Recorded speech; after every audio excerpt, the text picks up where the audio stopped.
Welcome to Simple Things Military, where we dive deep into the tactics, training, and technology behind military operations that shape our world. You've probably seen them in movies.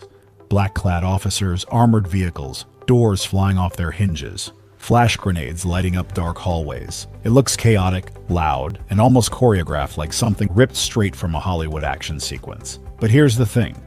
What you see on screen barely scratches the surface of what actually happens during a real SWAT raid. So how does it actually work? What happens before the boots hit the ground? What's going through those officers' minds when they're stacked outside a door, hearts pounding, waiting for the signal? Let's break it all down. SWAT stands for Special Weapons and Tactics, and that name? Completely intentional. Every single word matters. These aren't your average patrol officers responding to a fender bender.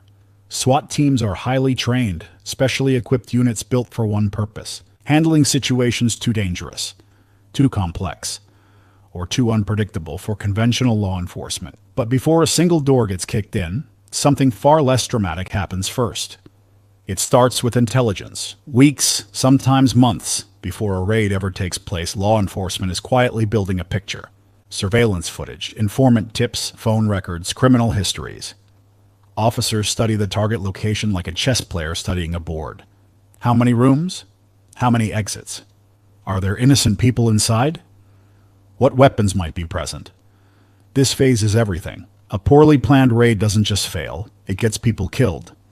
So every detail matters. Once intelligence is gathered, commanders construct a tactical operations plan. This document outlines every movement, every role, every contingency. Who's breaching the front? Who's covering the rear? Who's the first officer through the door? Nothing is left to chance. Nothing. Then comes rehearsal. That's right. SWAT teams practice the raid, sometimes on mock setups built to mirror the actual location. They run through the scenario over and over until every officer could execute their role with their eyes closed. Because in the field, hesitation costs lives. The night before the operation, the team conducts a final briefing. Every officer knows the mission objective. Every officer knows what can go wrong, and exactly what to do when it does. Now, the raid itself. The element of surprise is everything. SWAT teams typically strike in the early morning hours between 4 and 6 a.m. Why? Because that's when human alertness is at its absolute lowest. The body's circadian rhythm dips hardest during those hours. Suspects are groggy, disoriented, and slower to react. Officers approach silently, communicating through hand signals and earpieces.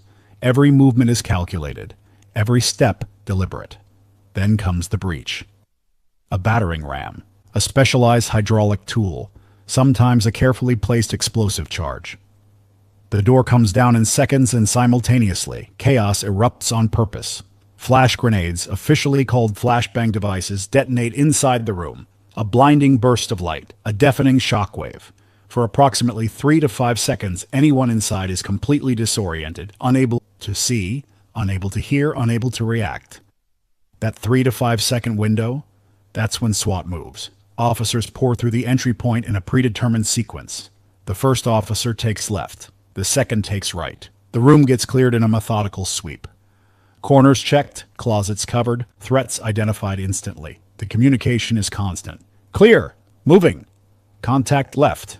Every officer knows exactly where every other officer is at all times. Friendly fire in a confined space is a nightmare scenario, and proper communication is the only thing preventing it. Within minutes, sometimes seconds, the location is secured. Suspects are detained. Innocent occupants are safely separated. Evidence is preserved for investigators who move in immediately after. Then comes the debrief. What went wrong? What needs improving? Because SWAT teams never stop learning. Every operation becomes a lesson for the next one.